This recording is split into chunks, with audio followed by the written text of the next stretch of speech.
इस सदन में उपस्थित सभी विद्यार्थियों को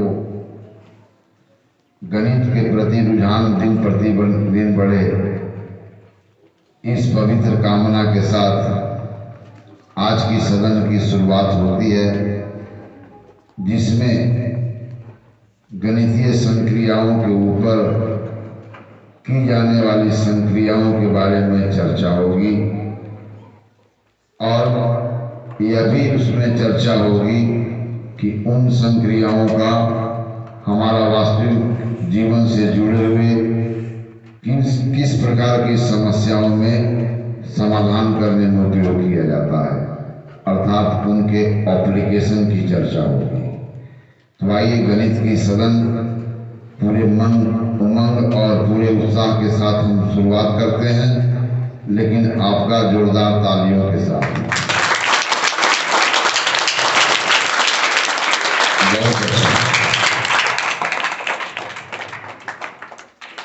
गणित के इस सदन में बैठे हुए आप सब विद्यार्थी, आपकी रुचि गणित में बढ़ती जा रही है, यह मेरे लिए बहुत ही बड़ी गर्व की बात है।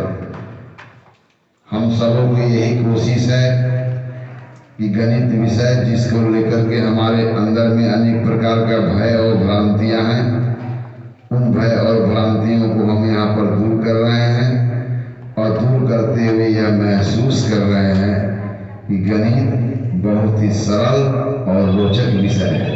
साथ ही साथ इस वास्तविक जीवन में हमको बने रहने के लिए हमें गणित की जानकारी अति आवश्यक है। तो आइए सबसे पहले मैं आपसे पूछना चाहता हूँ कि हम जीने के लिए अनेकों प्रकार का कार्य करते हैं,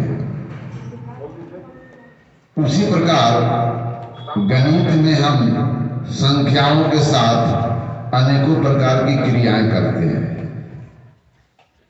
तो संख्याओं के साथ गणित में जो क्रिया करते हैं उसको संक्रिया कहा जाता है। तो गणित संख्याओं के साथ कितने प्रकार की क्रियाओं को करते हैं? क्वेश्चन वेरीफाई, कौन बताया? उठ के बताओ, इधर आओ, जल्दी आओ। वहीं से सर माइक एक छोड़ दे देते, तुम अपने स्थान पर जाओ, वहीं पर आपको माइक मिल रहा है और मेरे प्रश्नों का उत्तर देना है, वहीं बैठे रहेंगे, आपके पास माइक जाएगा। तो गणित में संख्याओं के साथ की जाने वाली क्रिया को गणितीय संक्रिया कहते हैं। गणित में संख्याओं के साथ की जाने वाली क्रिया को गणित में क्या कहते हैं? संक्रिया।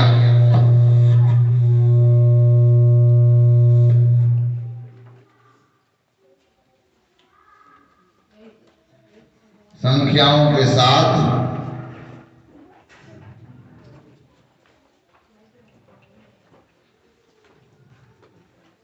गणित में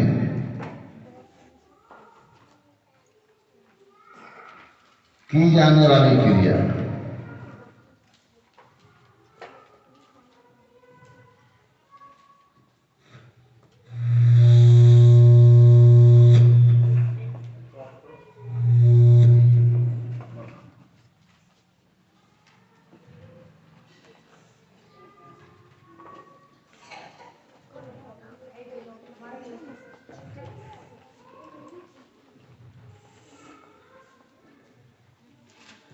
संख्याओं के साथ की जाने वाली क्रिया क्या कहलाता है? गणितीय संक्रिया। तो कौन वही तो गणित में संख्याओं के साथ हम कितने प्रकार की संक्रियाएं करते हैं? कौन बताया था? चलो वहीं से बताओ।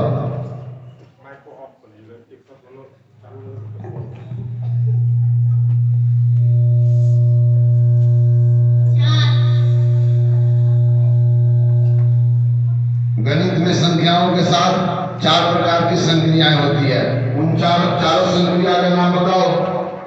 और की संक्रिया, एक मिनट, योग संक्रिया या योग की संक्रिया, दोनों योग संक्रिया, योग की संक्रिया। फिर दूसरा कौन सा होता है? घटाव की संक्रिया। घटाव की संक्रिया, घटाव की संक्रिया।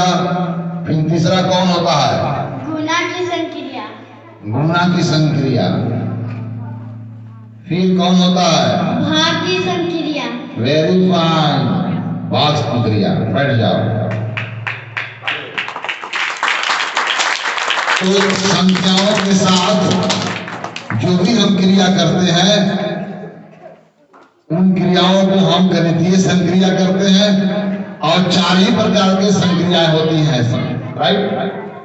तो अब मुझे बताना है योग संक्रिया, घटाव संक्रिया, गुणा संक्रिया और भाग संक्रिया के लिए प्रयुक्त चिन्ह को बताना है कि दो संख्याओं में योग की संक्रिया हो रही है, घटाव हो रही है, गुणा हो रही है, भाग हो रही है, तो उस संक्रिया को व्यक्त करने वाला चिन्हों को लिखना है।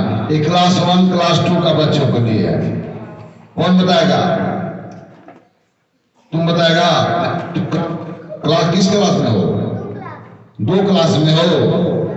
चलो तुम बताओ।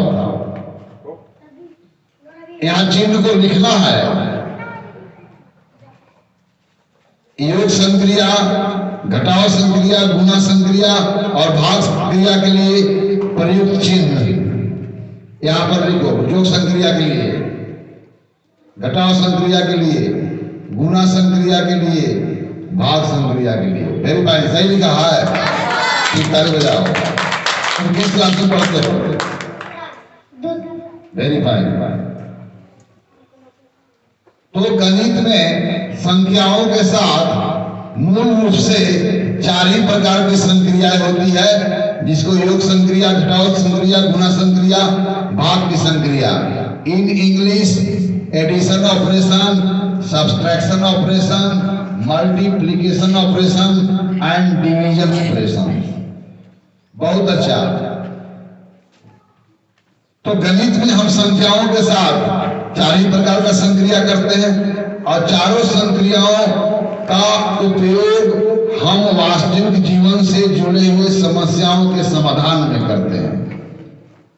अर्थात किसी समस्या में बहुत सारी संख्याएं आएंगी, और उस संख्या पर कौन सी संक्रिया करके उत्तर तक पहुंचना है, यह भी आपको मालूम है।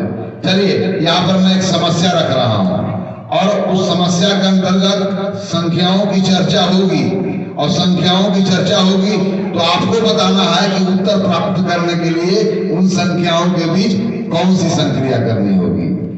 यह सिर्फ क्वेश्चन 1 और 2 से, जब नहीं होगा तो 3 से, अंत में 7 और 8 से। चूंकि हम गणित का सदन प्रारंभिक स्तर से शुरू किए हैं, और क्लास 8 तक जो पाठ्यक्रम में जिन अवधारणाओं की चर्चा है, हमारी सफर वहां तक होने वाली है, लेकिन अभी हम प्रारंभिक लेवल पर हैं। चलिए, सवाल सुने आप।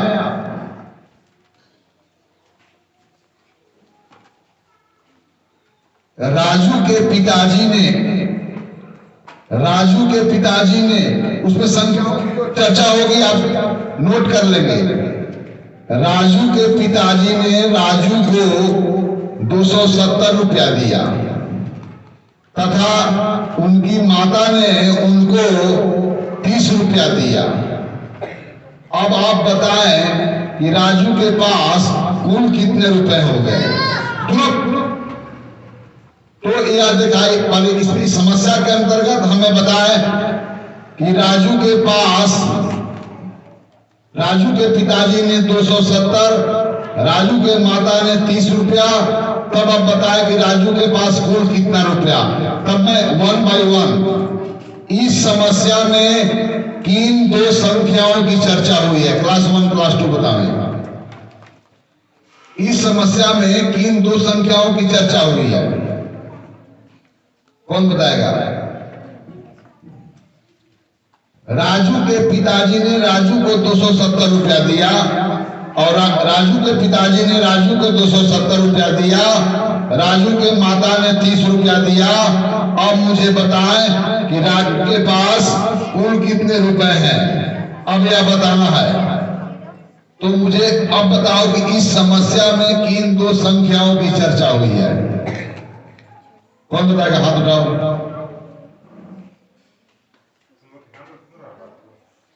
देखो, गणित जो है वो आंखों का विषय है। कितना स्पष्ट है, मैं तो सब कुछ कह रहा हूं, सिर्फ आपको देख करके कह रहा हूं कि आप आंख खोल के बताइए कि क्या क्या है, बस इतना ही तो करना है। इस समस्या में किन दो संख्याओं की चर्चा हुई है? कौन बोल रहा है? तुम बोल रही है, तुम अंत में बताना ना। You are the senior student of this math assembly, so I will hope your answer at last.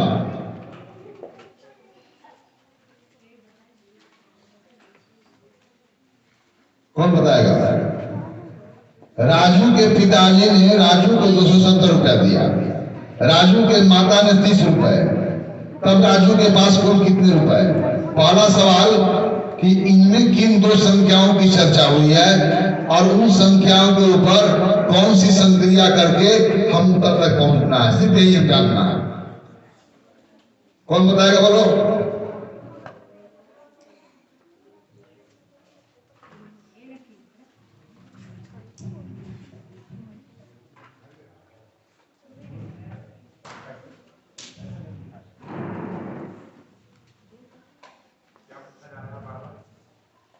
Raju के पिताजी ने राजू के 270 रुपए, माता ने 30 रुपए, तब उसके पास कुल कितने रुपए? एक समस्या है और यह गणितीय समस्या है, इसलिए गणितीय समस्या का समाधान भी संख्याओं के ऊपर संक्रिया करके ही प्राप्त करते हैं। तो मेरा यह सवाल है कि इनमें किन दो संख्याओं की चर्चा हुई है और उन दोनों संख्याओं के बीच चारों संक्रिया में कौन सी संक्रिया कर करके हम उत्तर तक पहुंच सकते हैं। और यह सब बताना है तो मस्तिष्क का उपयोग नहीं करना है। हमारे स्टेटमेंट में जो जो बातें आई हैं सिर्फ वह सुनना है और यहाँ देखना है और उत्तर बताना है, जिससे यह पता चल सके कि ये चारों संक्रियाओं का उपयोग किस प्रकार के समस्याओं में हम करते हैं। सिर्फ इसको डेवलप करना है आपके अंदर में। कौन बताएगा?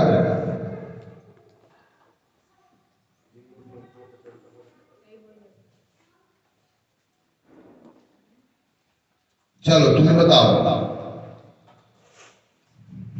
चलो तो आगे बताओ।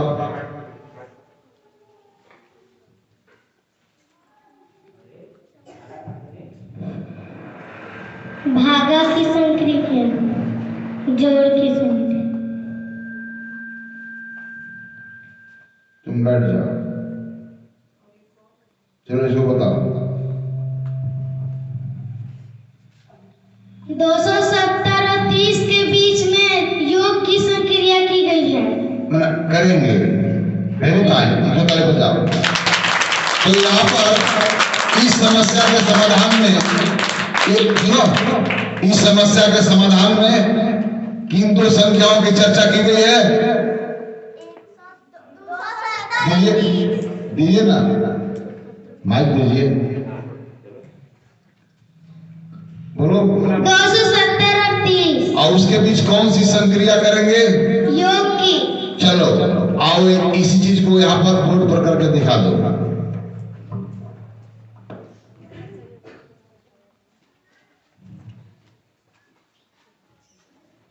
यहाँ लिखना।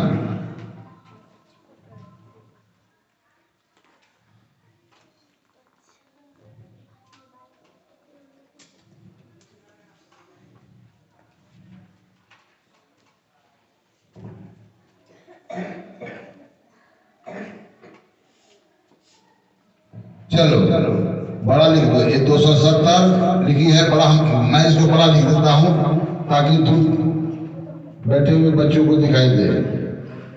चलो यहाँ पर तुमने 270 और 30 के बीच योग का संक्रिया करके उत्तर में 300 प्राप्त किया। बहुत अच्छा। सेकेंड क्वेश्चन,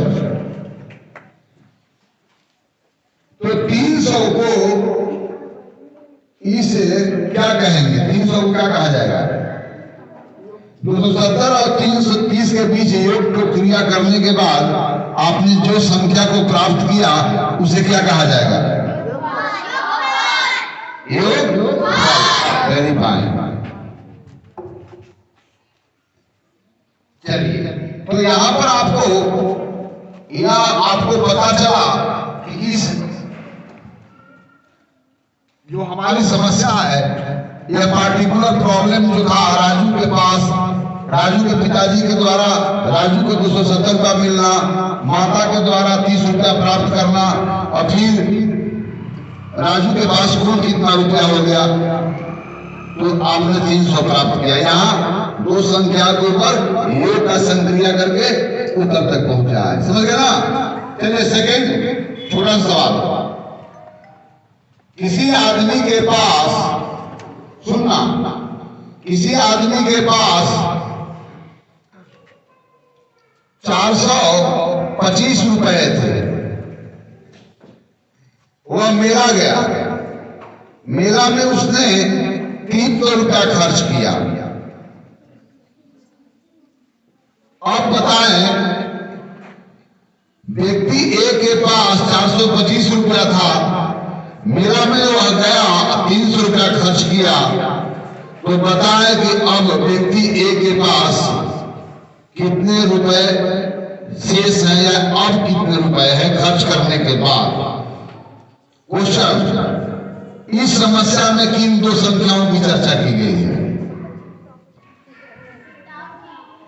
इन समस्या में किन दो संख्याओं के बारे में चर्चा हुई है? बोलिए जी, दीजिए माइक। 225 और 100 425 और 300 दिखाई दे रहा है? पर देख लो कौन कौन। इस समस्या में किन दो संख्याओं के बीच में चर्चा हुई है? 425 और 300। ठीक है, तो 425 और 300 के बीच में गणित का कौन संक्रिया करके हम समाधान को ढूंढ लेंगे? घटाव की संक्रिया। और घटाव की संक्रिया। तो चलिए, आप कैसे करेंगे बोर्ड पर आके बताएं। यानी किसी संख्या में किसी संख्या को घटाया जाता है। यहां पर बहुत ही महत्वपूर्ण है घटाव में कि किस संख्या में किसको घटाया जाना है। घटाव की संक्रिया के चिन्ह पर जो दो संख्याएं बटे होंगे, उसमें प्रथम संख्या यह बताता है किसमें घटाया जाना है, और चिन्ह के बाद जो आई हुई संख्या यह बताती है कितना घटाया जाना है। तो यह बहुत महत्वपूर्ण है। तो मैं आपसे पूछ लेता हूं कि यहाँ पर 425 और 300 के बीच में चर्चा हुई है, और इस समस्या के समाधान में 425 और 300 के बीच घटाव की संक्रिया करेंगे, तो किसमें किसको घटाएंगे? 425 में 300 को घटाएंगे। वेरी फाइन, लिख दो बोर्ड पर।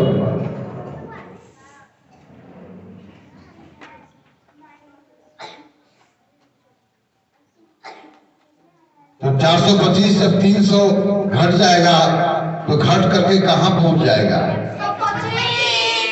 ठीक है, वेरी फाइन, बहुत अच्छा। अब वेरी फाइन, तो यहाँ पर वहां पर देखा कि पहली समस्या में दो संख्याओं, जो हमारे समस्या में जो जिन संख्याओं के बारे में चर्चा हुई है उस पर योग का संक्रिया किया, और इस समस्या में जिन संख्याओं के बारे में चर्चा हुई है उसमें क्या किया? घटाव की संक्रिया किया। वेरी फाइन, बहुत अच्छा जी। चलिए फिर मैं पूछता हूं, प्यारे प्यारे क्लास 1 क्लास 2 के बच्चे ज्यादा, उनसे ज्यादा उम्मीद है।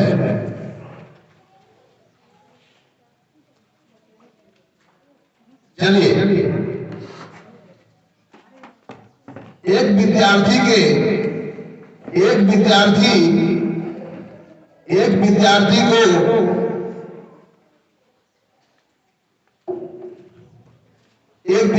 के पास मान लो कि 500 रुपए उसके पिताजी के द्वारा प्राप्त हुआ। एक विद्यार्थी को उसके पिता के द्वारा 500 रुपया प्राप्त हुआ।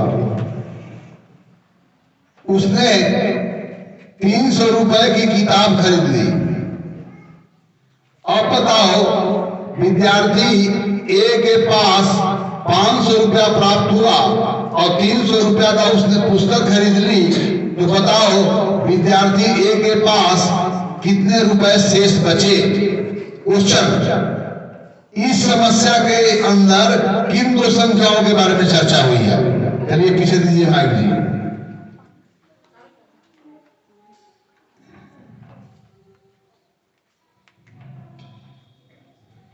इस समस्या में किन दो संख्याओं के बारे में चर्चा हुई है? 500 और 300 के बीच। 500 और 300 के बारे में चर्चा हुई है। इस समस्या का उत्तर प्राप्त करने के लिए इन दो संख्याओं में कौन सी संक्रिया करेंगे? घटाव की संक्रिया। किसमें किसको घटाया जाएगा? 500 में 300 को। राइट, आप इस चीज को लिख दीजिए बोर्ड पर। माइक को ऑफ कीजिए।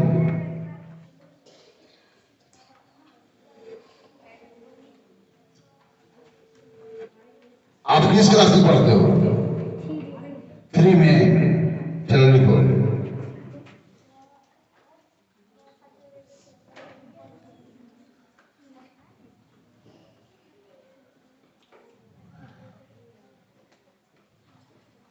वेरीफाई। योग के क्रिया में प्राप्त परिणाम को योगफल कहते हैं। तो घटाव क्रिया में प्राप्त परिणाम को क्या कहते हैं? घटावफल। वेरीफाई। तारीफ लगाओ।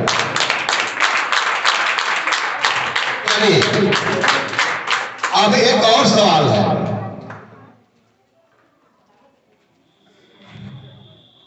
Sunday, Monday, Tuesday, Wednesday, Thursday, Friday, Saturday, ये दिनों का नाम का पहला अक्षर में लिखा होगा।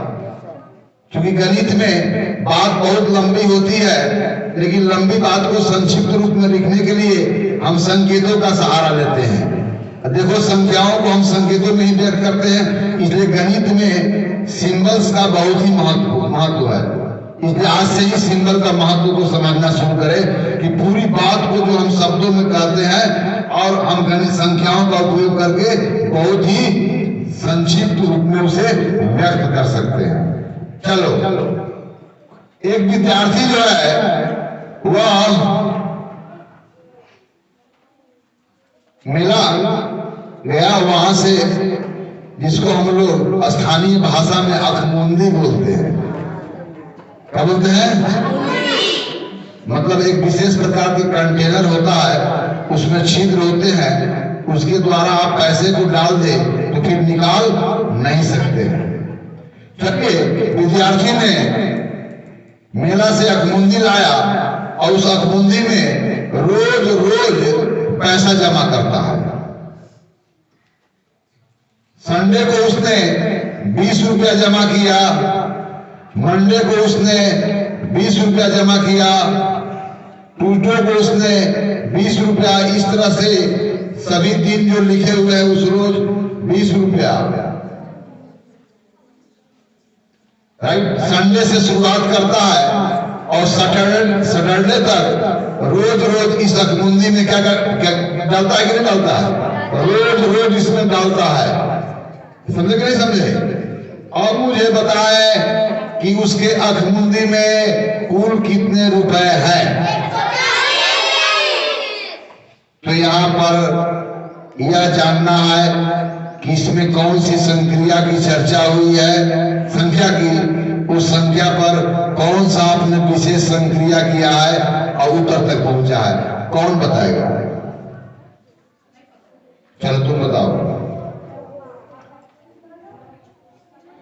मुझे बताओ ध्यान से, वही रहना, कि संसार में हम दो ही प्रकार की परिवर्तन को देखते हैं, दो ही प्रकार की घटनाओं को देखते हैं। मात्रात्मक दृष्टि से देखें तो या तो चीजें बढ़ जाती है या तो चीजें बढ़ जाती है। लेकिन यहाँ बढ़ना भी एक विशेष तरीके से हो, जब समान समान चीजें टूटती हो, घटना भी विशेष तरीकों से हो, जब समान समान उसमें घटती हो, तो विशेष रूप से बढ़ना, विशेष रूप से घटना के लिए भी दो और संक्रिया आती है। तो मुझे बताओ कि समस्या में कौन सी संख्या की चर्चा हुई है? दो की। चलो लीजिए माइक हटाइए। मेरा बात सुना। विद्यार्थी ने एक मुंदी लाया, संडे को 20 रुपया डाला, मंडे को 20 रुपया, ट्यूजडे को 20 रुपया, वेडनेसडे को, थर्सडे को, फ्राइडे को, सैटरडे को। अब उसके पास कुल कितने रुपए हो गए? इस समस्या में हम कौन सी संक्रिया करेंगे, किनके किनके बीच करेंगे, यही जानना है। कौन बताएगा? तुम बताएगी? बताओ।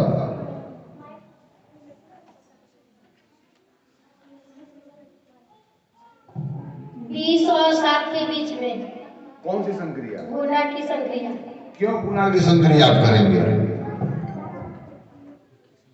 क्योंकि वो मुंदी में रोज 20-20 रुपया डालता था। Very fine.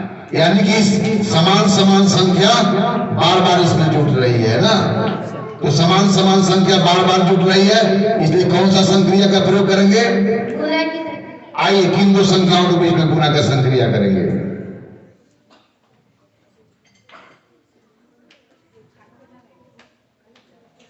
आप मुझे बता लें कि 20 गुने 7 के मतलब क्या हुआ? What is the meaning of 20 multiplied by 7?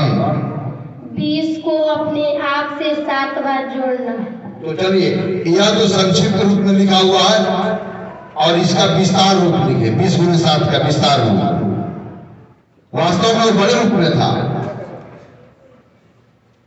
Very fine, बहुत अच्छा।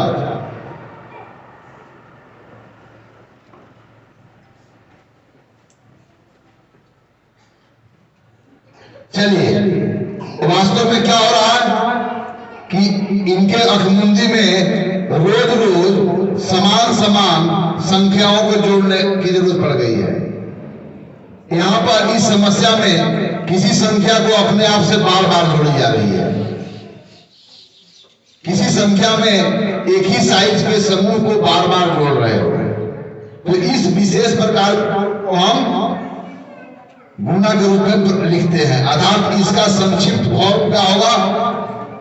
समान समान संख्याओं की जो जोड़ है उसके सरल रूप में लिखने के लिए गुणा का चिन्ह का प्रयोग करते हो। बहुत अच्छा, वेरी फाइन। चलिए, आपको पता हो गया, अब तो आप समझ गए होंगे। अब मुझे बताइए, एक आदमी के पास एक जो है, आजकल सुना है कि कुंभ मेला का आयोजन है और वहां पर भिखारी भी, एक खबर आई है कि एक भिखारी ने कुंभ में दान से इतना रुपया प्राप्त किया कि वो फॉर्च्यूनर गाड़ी खरीद लिया है। बड़ी चर्चा है उसके बारे में। चलो सब उठाए। एक जो है भिखारी जो है कुंभ मेला में गया है और वह कितना रोज ठहरा रहा है? 15 दिन तक। 15 दिन तक वो कुंभ मेला में बैठा हुआ है और रोज रोज उसे दान में 100 रुपया मिलता है। रोज रोज उसे दान में 100 रुपया मिलता है और 15 दिनों तक कुंभ मेला में अगर बैठा रहा तो उस बेगर के पास कुल कितने रुपए इकट्ठे हो गए होंगे? यह समस्या है।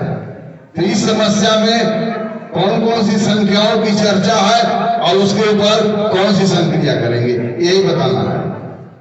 एक कुंभ मेला में एक भिखारी ने 15 रोज तक भीख मांगा है, जिसमें रोज रोज उसे 100 रुपया प्राप्त हुआ है। तो इन 15 दिनों में उसे कुल कितने रुपए प्राप्त होंगे? समस्या यह है। कौन बताएगा? कौन बताएगा? और कोई नहीं? तुम लोग कुछ नहीं, तुम नहीं बताओगे? चलो तुम ही बताओ।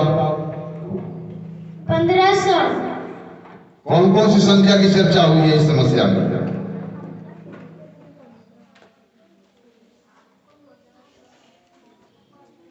15 और 100। इसके बीच में कौन सी संक्रिया आप करेंगे? योग की। 15 और 100 के बीच में गुना की। क्या सही है? तो 15 और 100 के बीच में हम गुना का क्रिया करके उत्तर 1500 प्राप्त होगा। तो 15 और 100 के बीच में गुना करने से जो संख्या प्राप्त होती है उस संख्या को हम क्या कहते हैं? संख्याओं के बीच में गुना की संक्रिया करने से प्राप्त संख्या को क्या कहते हैं? गुणनफल। Very fine.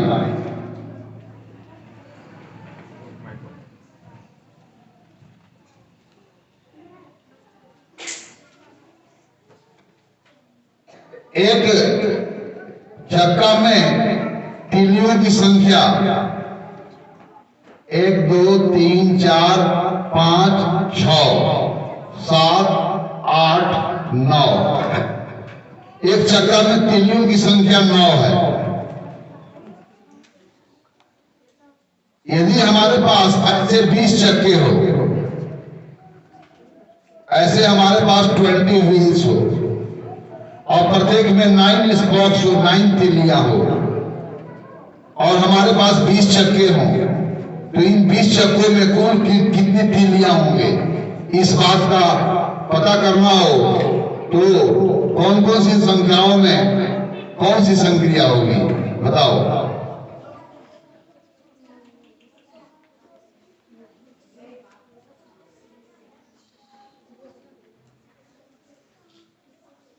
बताओगे? यहां सिर्फ इसमें इस समस्या में 2 संख्याओं के बारे में चर्चा है, उसके बीच में कौन सी संक्रिया करेंगे यह बताना है। संक्रिया करके रिजल्ट के रूप में कौन सी संख्या प्राप्त करेंगे यही तो बताना है।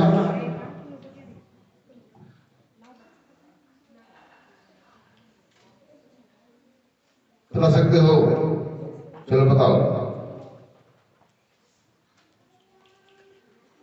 तुमको कोई बताया कि अपने से बता रही हो? अच्छा बताओ।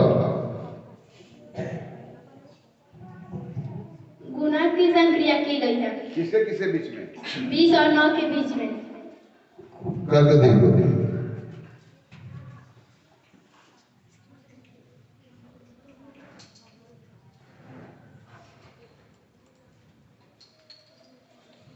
समझ गया ना? अब देखो जरा एक और सवाल है।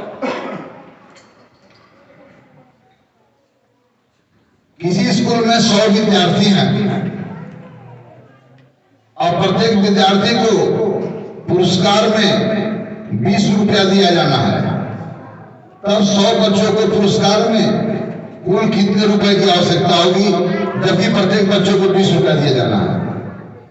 यहाँ पर कौन कौन सी संख्याओं की चर्चा हुई है और उसमें कौन सी संक्रिया की जानी है यही बताना है। चलो चलो तुम बताओगे। उठो। कौन की संख्याओं की चर्चा हुई उसके बीच में क्या क्या किया जाना है? 20 और 100 की चर्चा की गई है। और उसके बीच में कौन सी संक्रिया होगी? गुणा की संक्रिया। जाकर लिख के दिखाओ।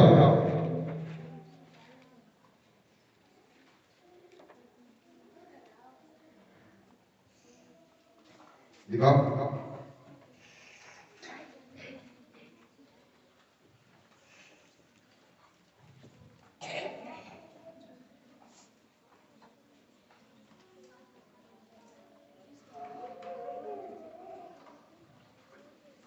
चलो इन 2 संख्याओं के बीच में गुना की संक्रिया करके तुमने जो संख्या को प्राप्त किया इसका क्या नाम है?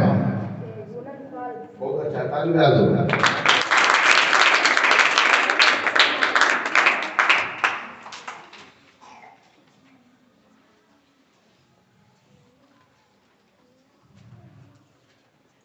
किसी गांव में 20 महिला हैं। किसी गांव में 20 महिला हैं। women, 20 women, there are 20 women in a village। और मैया सम्मान योजना सरकार का बहुत ही एक योजना चली है जो महिलाओं को प्रति महीने 2 या 2,500 रुपये उनको देती है। तो इस योजना का नाम है मैया सम्मान योजना। और मैया सम्मान योजना के बारे में गांव गली में बड़ी चर्चा होती है। तो किसी गांव में 20 महिला हो और मैया सम्मान योजना के अंतर्गत प्रत्येक को 2500 रुपया सरकार के द्वारा दिया गया हो, तो बताइए कि सरकार को उस गांव में मैया सम्मान योजना के तहत कुल कितने रुपए देने होंगे।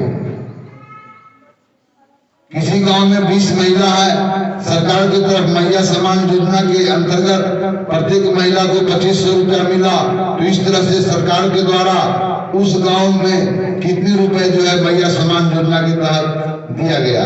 यह समस्या है। इस समस्या के समाधान में कौन कौन सी संख्याओं के बीच में कौन सी संक्रिया करके उत्तर को प्राप्त करेंगे, यही बताना है। कौन बताएगा? चलो आओ। मैया सम्मान योजना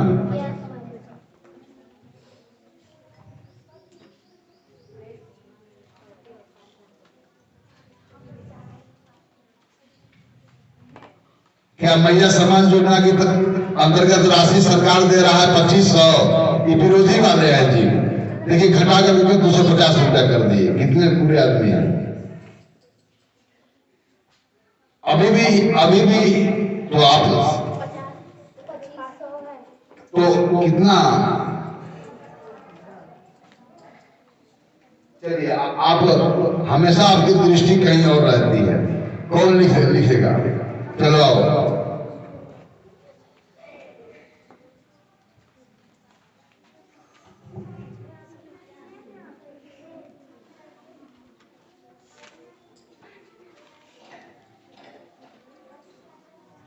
छोड़ दो कितनी होगा, ठीक है।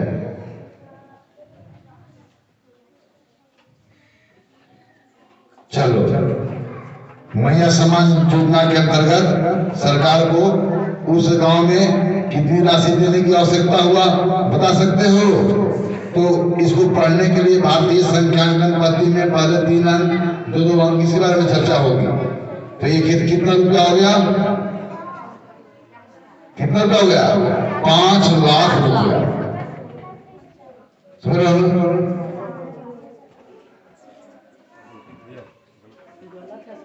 गलत है तो सही करो।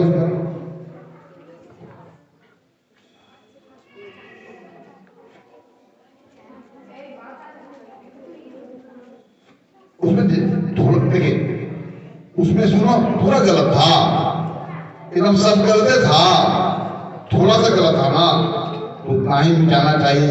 आपको गलती को सुधार करने के लिए बुलाया था, तो पूरा मिटा दिया। कुछ में सही भी भाग होंगे, ख्याल करें। टेक्निकल गलत है। पहले जो लिखा हुआ था 5 के बाद 5 सुना दिया था वो।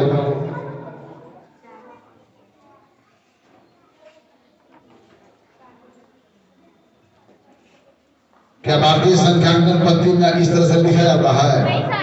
तो सही करिए। 1 शून्य ज्यादा रख दिया था, यही गलती था उसका बेचारा को, तो पूरा मिटा दिया। जितना गलत हो उतना ही सुधार करो। तो भारतीय संख्यांकन पद्धति में लिखा जाएगा इसी तरह से, क्या गलत है? यहाँ पर भारतीय संख्यांकन पद्धति में प्रथम 3 अंक सैकड़ा तक के अंकों को एक साथ अपार में दो, तो कितना हो गया? 50,000 रुपया। 50,000 रुपया। चलिए अब एक लास्ट समस्या है, वहां पर बताना है। सुनो, 25 लड़के हैं, 25 लड़के हैं, सॉरी, हमारे पास 1,000 रुपए है। 1,000 रुपए को मैं 1,000 रुपए को 25 लड़कों के बीच, 1,000 रुपए को 25 लड़कों के बीच बराबर बराबर बांटना है। मैंने किसी लड़का को न कम हो ना ज्यादा हो। 25 लड़के हो तो 25 के हैंड में समान रुपया हो। तो 1,000 रुपये को 25 लड़कों के बीच में बांटने पर प्रत्येक लड़का को कितना रुपया प्राप्त होगा? 1,000 रुपए को 25 लड़कों के बीच बराबर बराबर इक्वल बांटने के बाद प्रत्येक लड़कों को कितना रुपया प्राप्त होगा? यह समस्या है। तो इस समाधान में इन दो संख्या की चर्चा हुई है और उसके ऊपर कौन सी संक्रिया करना है, कौन बताएगा? हाथ उठाओ।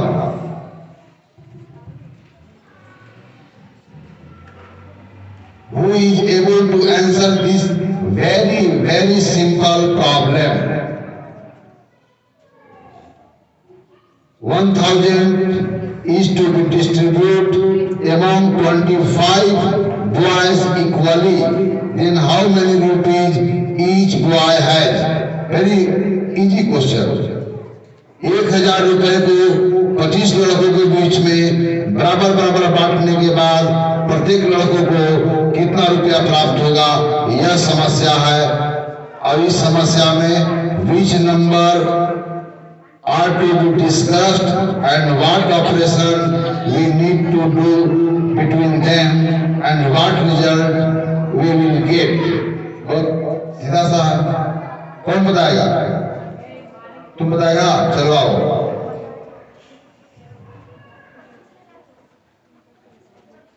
क्या होगा?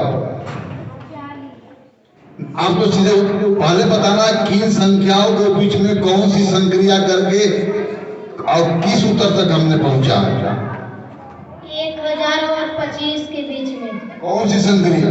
भाग की संक्रिया। उसको भाग 1,000 और 25 के बीच में भाग की संक्रिया हो रही हो तो किसको बांटा जाना है? 25 को। न किसको बांटा जाना है? 1,000 कितने के बीच? 25 के बीच। राइट। तो कैसे लिखेंगे उसको?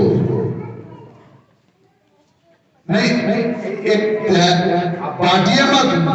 1,000 और 25 के बीच विभाजन की क्रिया अगर होनी है तो कैसे गणितीय रूप से हम व्यक्त करते हैं? What way we expressed this situation mathematically? Only you need to write down this fact mathematically using symbols. ये तो गणित की बात है। नो चलिए रुक जाइए आप। क्या ऐसा ही है?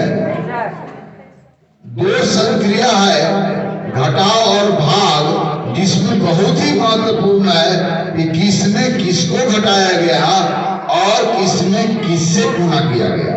भाग क्या है? भाग और घटाव यदि संख्याओं के क्रम को बदल दोगे तो रिजल्ट भी बदल जाता है। अर्थात भाग और गुणा में क्रम भाग और घटाव में क्रम भिन्न नियम का पालन नहीं करता है। यहाँ पर क्वेश्चन है भाग, ध्यान देना भागा 4 का मतलब हुआ कि 30 वस्तु को 4 बराबर समूहों में बांटा जाना है। तो पहली संख्या को हम लोग भाज्य बोलते हैं, दूसरी संख्या को हम लोग आज अगर 4 तो 4 वस्तुओं को 30 बराबर भागों में बांटा जाना और 30 भागा 4 बन हुआ 30 वस्तुओं को 4 बराबर हो तो दोनों रिजल्ट अलग हो जाएंगे, हो जाएंगे। इसलिए तुमने गलत लिखा है। किसको बांटा जाना है और कितने भागों में बांटा जाना है? प्रथम चर्चा भाग के चिन्ह के पहले जो संख्या आएगी वह बताएगा कि किसको बांटा जाना है। अब चिन्ह के बाद जो संख्या आएगी वह बताएगा कि कितने बराबर भागों में बांटा जाना है। So you make it correct, means you make the mathematical expression correct.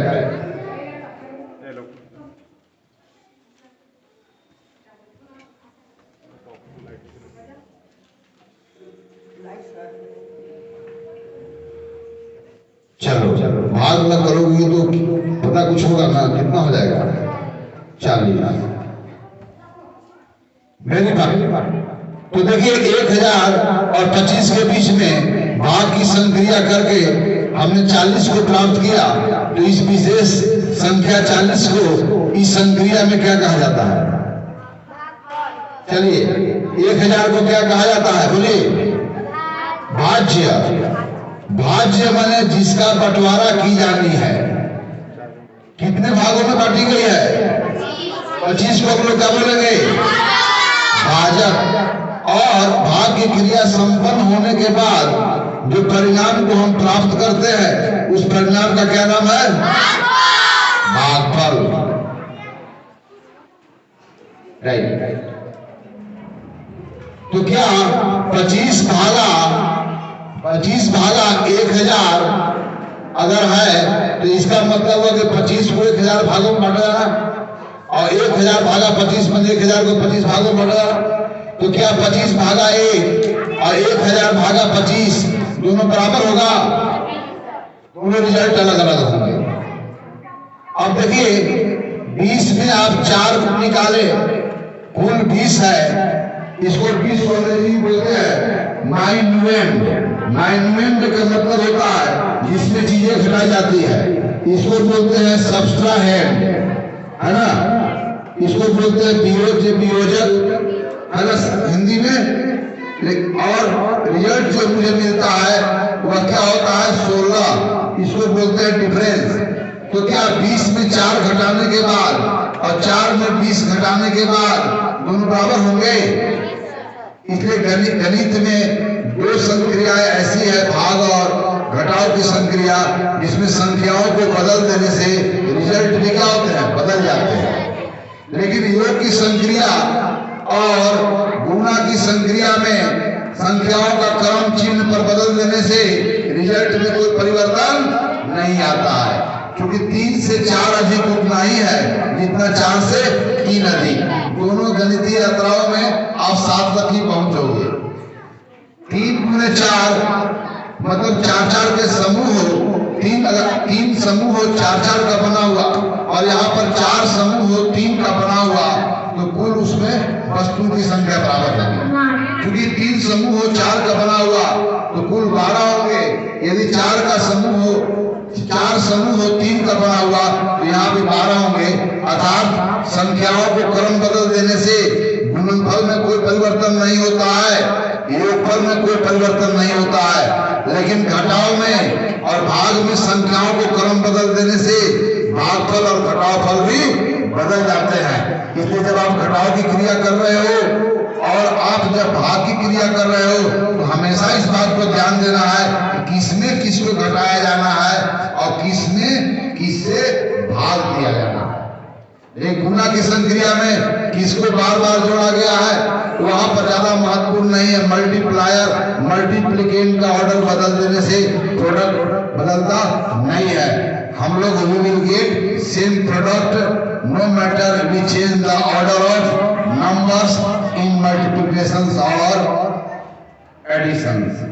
तो हम लोग इसको आगे चलेंगे कि संख्याओं को कम्यूट करना मतलब क्रम को बदलने से रिजल्ट में परिवर्तन नहीं आता है। अर्थात संख्याएं गुणा में और योग में क्रम विनिमय नियम का पालन करती है। तो आज के गणित के सदन में इस बात की चर्चा हुई कि हमारे परिवेश में या हमारे जीवन में जितनी प्रकार की गणितीय समस्याएं आता है उसमें संख्याओं के कौन सी चर्चा हुई है इसको जानना है और उन संख्याओं के ऊपर किस विशेष प्रकार की गणितीय संक्रिया करना है यह जानना है। अगर यह हम जान गए तो फिर गणितीय जो हमारा समस्या है उसका हल ढूंढना बड़ी आसान है। तो आज के सदन में क्या चर्चा हुई कि अलग अलग प्रकार की समस्याओं में इन 4 संक्रियाओं का किस प्रकार हम अनुप्रयोग करते हैं, है ना। कब हमें योग की संक्रिया करनी है, कब हमें घटाव की संक्रिया करनी है, कब भाग और गुणा की संक्रिया करनी है। आज इस समझ को इस सदन में हम लोगों ने विकसित किया। इसी बात के साथ गणित की सदन समाप्त होती है। फिर अगले सदन में हम इसी तरह के और भिन्न समस्याओं के ऊपर इतना ही उत्साह और उमंग के साथ हम चर्चा करेंगे।